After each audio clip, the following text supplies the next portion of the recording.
করেছে এবং বাংলার মানুষের খেটে খাওয়া শ্রমিকদের টাকাগুলো আত্মসাৎ করে বিদেশে পাচারের উন্নয়ন তারা করেছে। সংগ্রামী বন্ধুরা, আরেকটি উন্নয়ন করেছে, তারা দুর্নীতির উন্নয়ন করেছে। আমি পরিষ্কার ভাষায় বলতে চাই, স্বাধীনতার 52 বছর পাড়ি দিয়ে 53 বছরে পদার্পণ করেছে। আমি একজন মুক্তিযোদ্ধার সন্তান হিসেবে পরিষ্কার ভাষায় বলতে চাই, স্বাধীনের পর থেকে খালেদা হাসিনার রাষ্ট্র পরিচালনা এবং একাধিক নির্বাচন আমরা দেখেছি। তারা যেমনি ভাবে রাষ্ট্র পরিচালনায় ব্যর্থতার পরিচয় দিয়েছে, তেমনি ভাবে তারা নির্বাচন সুষ্ঠু দেওয়ার মধ্যে তারা ব্যর্থতার পরিচয় দিয়েছে। এই জন্য আমাদের পীর সাহেব চরমনাই ঘোষণা দিয়েছেন, কোন সরকারের অধীনে আমরা নির্বাচন চাই না। এবারে নির্বাচন একমাত্র জাতীয় সরকারের অধীনে নির্বাচন দিতে হবে, ঠিক কিনা বন্ধুরা আমার? আরেকটি কথা আমি পরিষ্কার ভাষায় বলতে চাই, যেই পর্যন্ত আমরা এই দেশ থেকে খালেদা হাসিনাকে মাইনাস করতে না পারবো, সেই পর্যন্ত এই দেশের সংসদে ইসলামকে ক্ষমতায় পৌঁছাইতে পারবো না। যদি ইসলামকে ক্ষমতায় পৌঁছাইতে হয়, আগামী যে কোনো সময় পীর সাহেব চরমনাই, শাইখে চরমনাই, মহাসচিব সহ কেন্দ্রীয় কমিটি আমাদেরকে রাজপথে উদাত্ত আহ্বান করবে। আমরা আমাদের সেইটাকে সারা দিয়ে আমাদের শাইখদের ডান দিক থেকে, বাম দিক থেকে, সম্মুখ থেকে এবং পিছন দিক থেকে আমরা তাদের মোকাবেলা করে সরকারকে গদি থেকে নামিয়ে তারপরে এই দেশের ভোটার অধিকার আমরা প্রয়োগ করব ইনশাআল্লাহ। সর্বশেষে বলতে চাই, এই সরকার যদি সুষ্ঠু নির্বাচন না দিয়ে জনগণের সাথে ধোঁকাবাজি করে ক্ষমতায় যেতে চায়, এই দেশের তৌহিদি জনতা চরমনাই পীর সাহেব যদি নির্দেশ দেন, তাহলে ওই ভোট চোরদেরকে সংসদে ঢুকতে দেওয়া হবে না, হবে না, হবে না ইনশাআল্লাহ। নাসরু মিনাল্লাহি ওয়া ফাতুন করিম। সংখ্যানুপাতিক প্রতিনিধিত্ব পিআর নির্বাচন,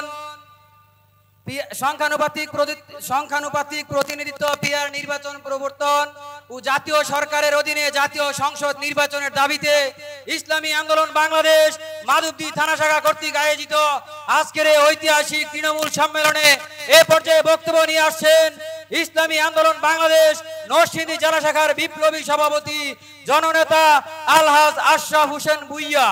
বক্তব্য নিয়ে আসছেন জননেতা আলহাজ আশরাফ হোসেন ভুইয়া।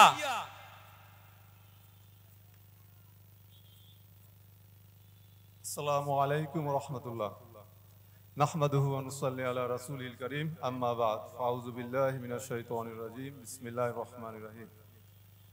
ইসলামী আন্দোলন বাংলাদেশের আমির পীর সাহেব চরমনাই ঘোষিত সারা দেশের থানায় থানায় তৃণমূল সম্মেলনের অংশ হিসাবে মাধবদী থানা শাখা কর্তৃক আয়োজিত আজকের এই সম্মেলনের সম্মানিত সভাপতি, মঞ্চে আছেন ইসলামী আন্দোলন বাংলাদেশের সংগ্রামী মহাসচিব অধ্যক্ষ হাফেজ মাওলানা ইউনুস আহমদ সাহেব,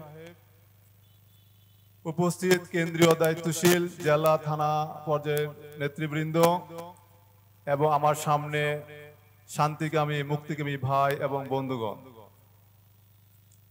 আজ 20 আগস্ট, কয়েকদিন পূর্বে 15ই আগস্ট এই দেশে জাতীয় শোক দিবস পালন করা হয়েছে। 1975 সালের 15ই আগস্ট স্বাধীনতার মহানায়ক বঙ্গবন্ধু শেখ মুজিবুর রহমানের শাহাদত বার্ষিকী জাতি পালন করেছে।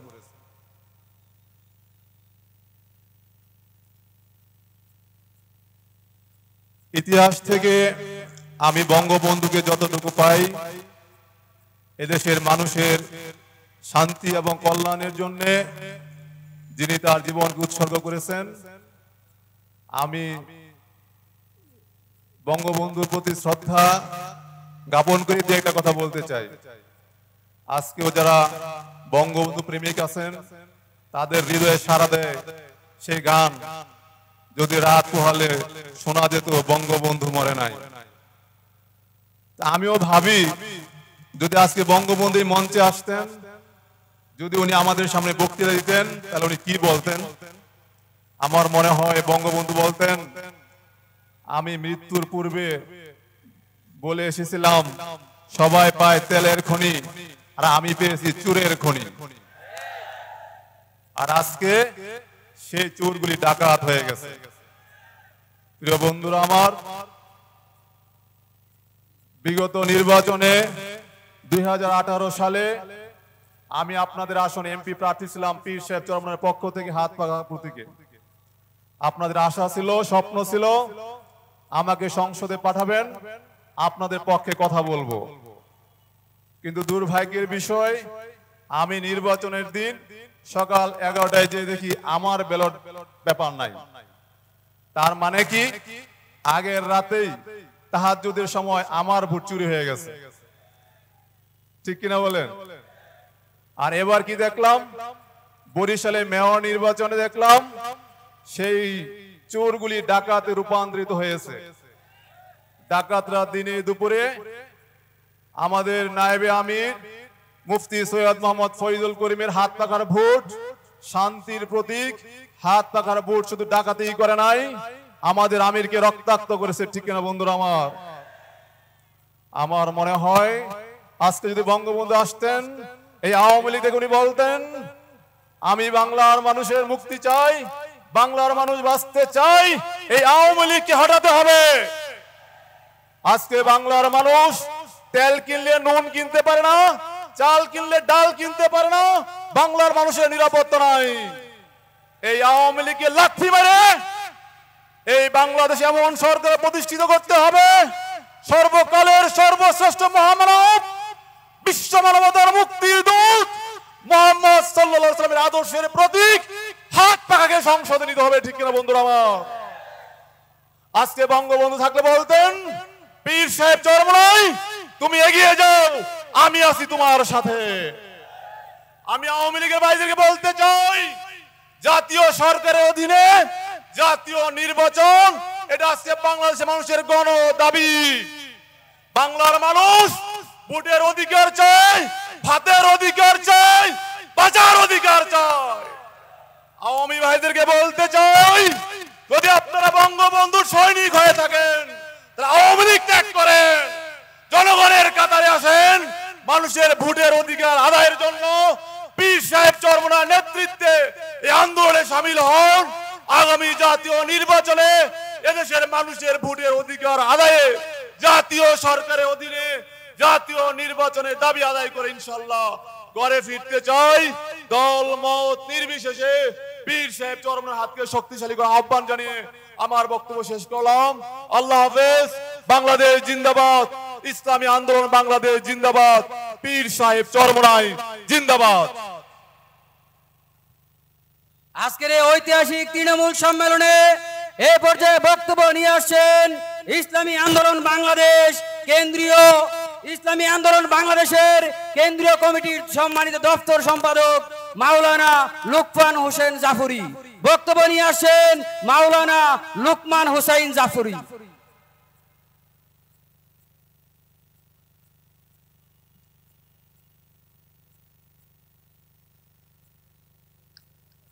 السلام عليكم ورحمة الله.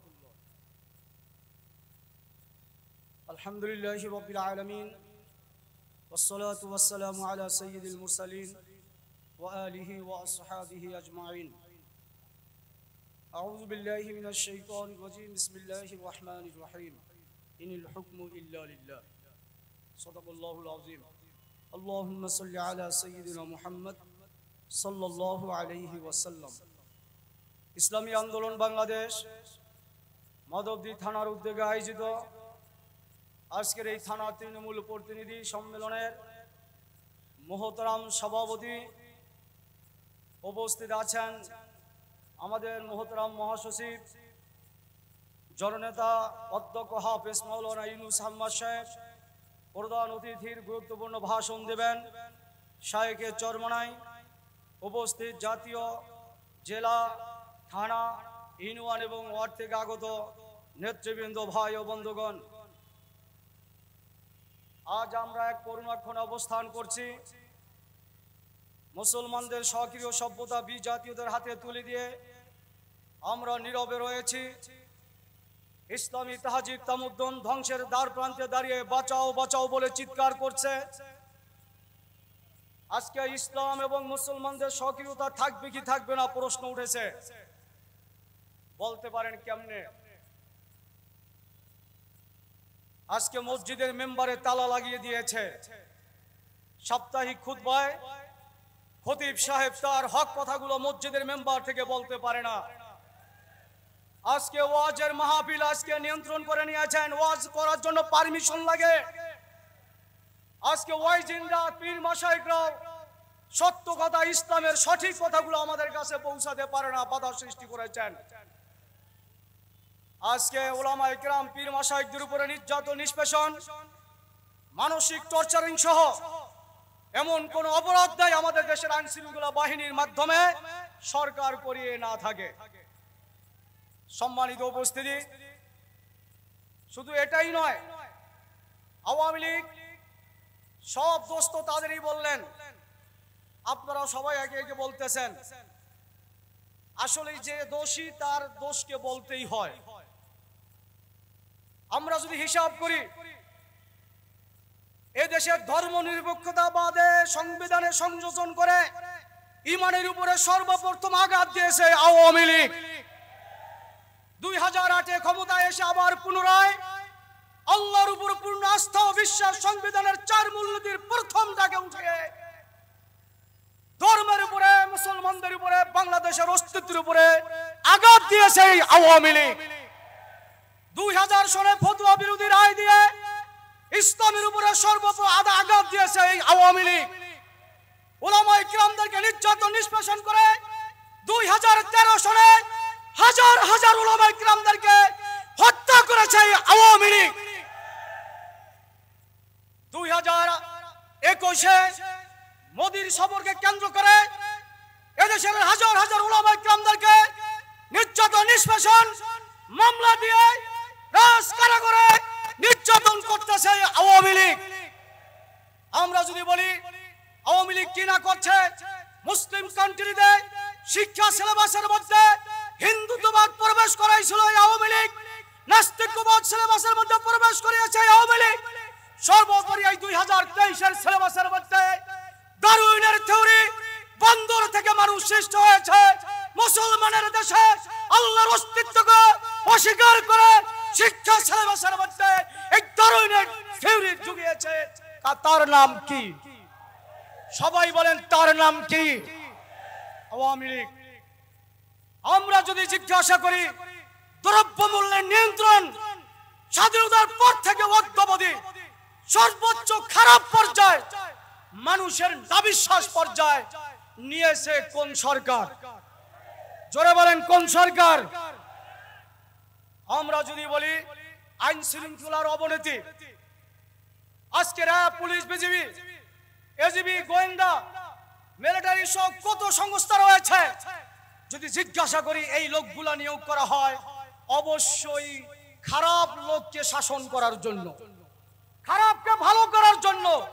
চোর, ডাকাত, জেনাখোর, ব্যভিচার, দুর্নীতিবাজ, সন্ত্রাস, ভোট চোর, ডাকাতদেরকে শাসন করার জন্য আপনাদেরকে দেশের গণতন্ত্রের মানুষ, প্রজাতন্ত্রের কর্মচারী হিসাবে নিয়োগ দেওয়া হয়েছে অন্যায়কে দূরীভূত করার জন্য। কথা ঠিক না ঠিক? কিন্তু আজকে দেখা যায় এই প্রশাসনের ভাইরা আওয়ামী লীগের একটা অন্যায়কে প্রশ্রয় দিয়ে হাজারো অন্যায়কে তারা প্রতিষ্ঠিত করতেছে। কথা ঠিক না ঠিক? সম্মানিত উপস্থিতি, এই মাত্র আমাদের মাঝে মঞ্চ উপস্থিত হয়েছেন এদেশের লাখো কোটি তৌহিদি জনতার ধর্মীয়, আধ্যাত্মিক ও রাজনৈতিক নেতা, আগামী বাংলাদেশ গড়ার কারিগর হযরত শাইখ চরমোনাই। সমবেত ভাই ও বন্ধুগণ, বলছিলাম যদি বলি রাজনৈতিক প্রতিহিংসা করে রাজনৈতিক বিরোধী দলের নেতা কর্মীদের গুম করে, খুন করে, হত্যা করে, নির্যাতন করে, মামলা দিয়ে জেল খাটিয়ে সবচেয়ে ইতিহাস রেকর্ড করেছে, তার নামেই আওয়ামী লীগ সরকার। ভোট চোরের কথা যদি বলি, ভোটের অধিকার অধিকার হরণ করেছে সবচেয়ে বেশি এই আওয়ামী লীগ সরকার। সুতরাং এক কথায় বলা যায়, আর না, আর না, আওয়ামী লীগ আর না। সমবেত ভাই ও বন্ধুগণ, হুজুরে বক্তব্য রাখবেন। একটি কথা স্মরণ করে দেওয়ার জন্য বলছি, এই বাংলাদেশ স্বাধীনতার পিছনে মুসলিম জাতিসত্তার উপর ভিত্তি করেই ভারতবর্ষ থেকে পাকিস্তান হয়েছিল, পাকিস্তান থেকে বাংলাদেশ হয়েছে। সেদিন যদি মুসলিম জাতিসত্তার উপরে পশ্চিম পাকিস্তানের সাথে পূর্ব পাকিস্তান একীভূত না হয়ে ভারতের অঙ্গরাজ্য থাকতো অথবা ভারতের শাসনে একটি রাজ্য থাকতো, এই বাংলাদেশ স্বাধীন হতো না, স্বাধীনতার স্বপ্ন পূরণ হতো না। এই বাংলার স্বাধীনতার পিছনে একমাত্র মুসলিম জাতিসত্তার ভিত্তিতেই এই বাংলাদেশ যেহেতু স্বাধীন হয়েছে, সেহেতু এই দেশের ইতিহাস, সংস্কৃতি, তাহজিব, তামাদ্দুন, এদেশের সংবিধান, এদেশের ইউনিয়ন পরিষদ, পৌরসভা, এদেশের সিটি কর্পোরেশন, সংসদ, গণভবন, বঙ্গভবন, ইসলামের আলোকে মুসলমানের সরকার হতে হবে। কারা কারা চাই, কারা কারা চাই? সেই হিসাবে পীর সাহেব চরমনাইয়ের নেতৃত্বের বিকল্প নাই। আওয়ামী লীগ দেখেছি, বিএনপি দেখেছি, ইসলাম এবং মুসলিম জাতিসত্তার জন্য কেউ কাজ করতে পারে নাই। দুর্নীতি, সন্ত্রাস, চাঁদাবাজ কেউ দূর করতে পারে নাই। এটা দূর করতে পারে একমাত্র ইসলাম। সেহেতু আসেন, আগামী দেশ ইসলামের বাংলাদেশ হোক, এই জন্য প্রতিজ্ঞাবদ্ধ হই। ওয়া আখিরু দাওয়ানা আলহামদুলিল্লাহি রাব্বিল আলামিন। আসসালামু আলাইকুম ওয়া রাহমাতুল্লাহ।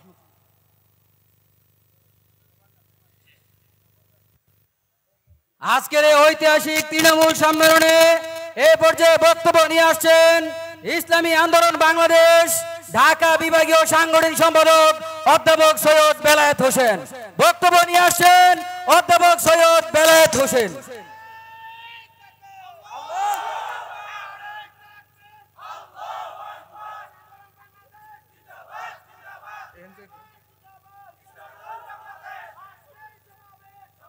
نحمده ونصلي على رسوله الكريم أما بعد أعوذ بالله من الشيطان الرجيم بسم الله الرحمن الرحيم ولتكن منكم أمة يدعون إلى الخير ويأمرون بالمعروف وينهون عن المنكر أولئك هم المفلحون صدق الله مولانا العظيم وصدق رسوله النبي الكريم صلوات درود شريف اللهم صل على سيدنا ونبينا وشفينا وحبيبنا مولانا محمد صلى الله عليه وعلى آله وصحابه وبارك وسلم। ইসলামী আন্দোলন বাংলাদেশ কেন্দ্র ঘোষিত জাতীয় সরকারের অধীনে নির্বাচনের দাবিতে মাসব্যাপী সাংগঠনিক ৬০০ থানায় একযোগে তৃণমূল সম্মেলনের অংশ হিসাবে নরসিংদী জেলার মাধবদী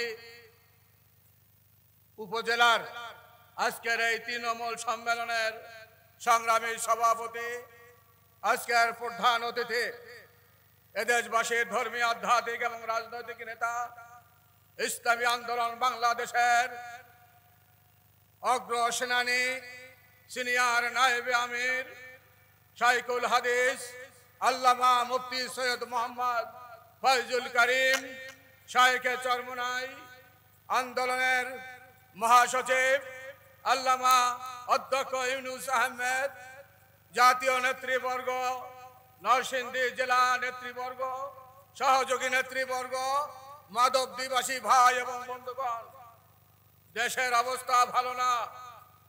আগস্ট মাস চলছে। সরকারি দল তাদের কণ্ঠে, তাদের কাগজের লিখনিতে আজকে দেয়ালে দেয়ালে একটি কথাই তারা বারবার বলার এবং লেখার প্রকাশের চেষ্টা করছে, কাঁদো বাঙালি কাঁদো। প্রিয় ভাইরা আমার, আগস্ট মাস আসলেই কাঁদো বাঙালি কাঁদো। বাঙালিরা আজকে শুধু আগস্ট মাসে কাঁদে না, গত মাসের 28 তারিখে হাফেজ রেজাউলকে এই সরকারের শান্তি সমাবেশের নামে গুলিস্তানে নৃশংসভাবে হাফেজ রেজাউলকে যেভাবে হত্যা করা হলো, জুলাই মাসে বাঙালিরা কাঁদে, জানুয়ারি, ফেব্রুয়ারি, মার্চ, এপ্রিল,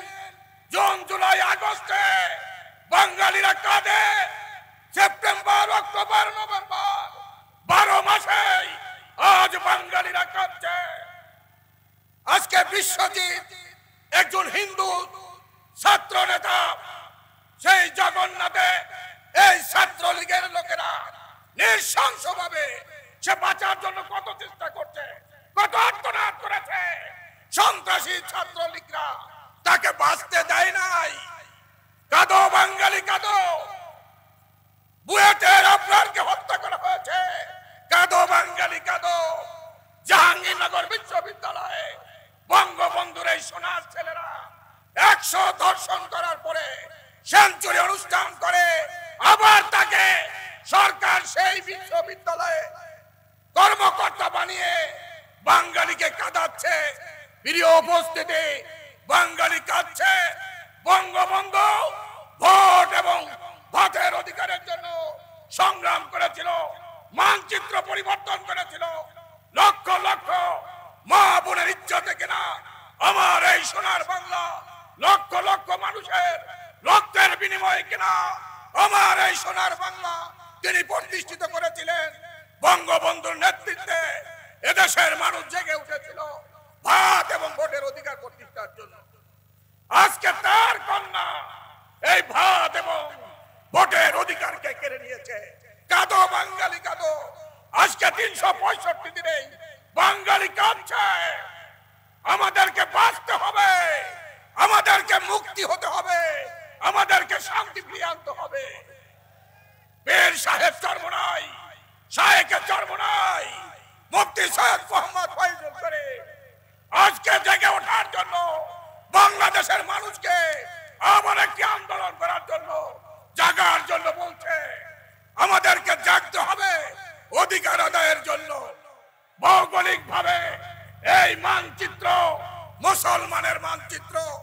সংখ্যালঘুরা যদিও আছে 92% মুসলমানের এই বাংলাদেশে আজকে 53 বছর যে আদর্শের মাধ্যমে আজকে আমাদেরকে শাসনের নামে শোষণ করেছে, মানব রচিত এই কুফরি আদর্শের দ্বারা সন্ত্রাস সৃষ্টি হয়, দুর্নীতি সৃষ্টি হয়।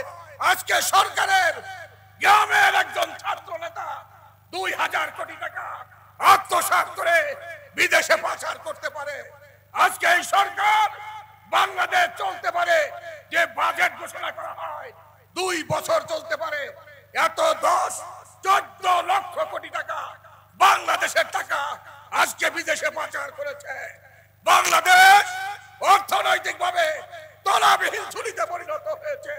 আজকের যে সন্তান ভূমিষ্ঠ হচ্ছে লক্ষ টাকা ঋণের বোঝা মাথায় নিয়ে, আজকে তাকে জন্মগ্রহণ করতে হচ্ছে। প্রিয় উপস্থিতি, সাম্য, মানবিক মর্যাদা, সামাজিক ন্যায় বিচার, এই মূল মন্ত্রের মাধ্যমে আজকে দেশ স্বাধীন হয়েছিল। কিয়ামত পর্যন্ত সাম্য, মানবিক মর্যাদা, সামাজিক ন্যায় বিচার ফিরে আসবে না যদি ইসলামকে বিজয় করা না যায়। অতএব শায়েখে চরমনাই, পীর সাহেব চরমনাই আজকে ইসলামকে বিজয় করার জন্য ইসলামী আন্দোলনের ডাক দিয়েছেন। আসুন আরেকটি আন্দোলন গড়ে তুলি, অধিকার আদায়ের জন্য আরেকটি আন্দোলন গড়ে তুলি, বর্জিত স্বাধীনতার সুফল ভোগ করার জন্য, আজকে শান্তি ফিরিয়ে আনার জন্য। সেটার নাম হলো মানুষের মুক্তির মূল মন্ত্র ইসলামী শাসনতন্ত্র। ইসলামী শাসন প্রতিষ্ঠা ছাড়া মানবতার শান্তি এবং মুক্তি আসতে পারে না। আসুন ইসলামকে রাষ্ট্রীয়ভাবে বিজয় করে এই বাংলাদেশে ইসলামী শাসন ব্যবস্থা আমরা প্রতিষ্ঠা করি। এই আশা ব্যক্ত রেখে আমি আমার আলোচনা শেষ করছি। আমা আলাইনা ইল্লাল বালাগ।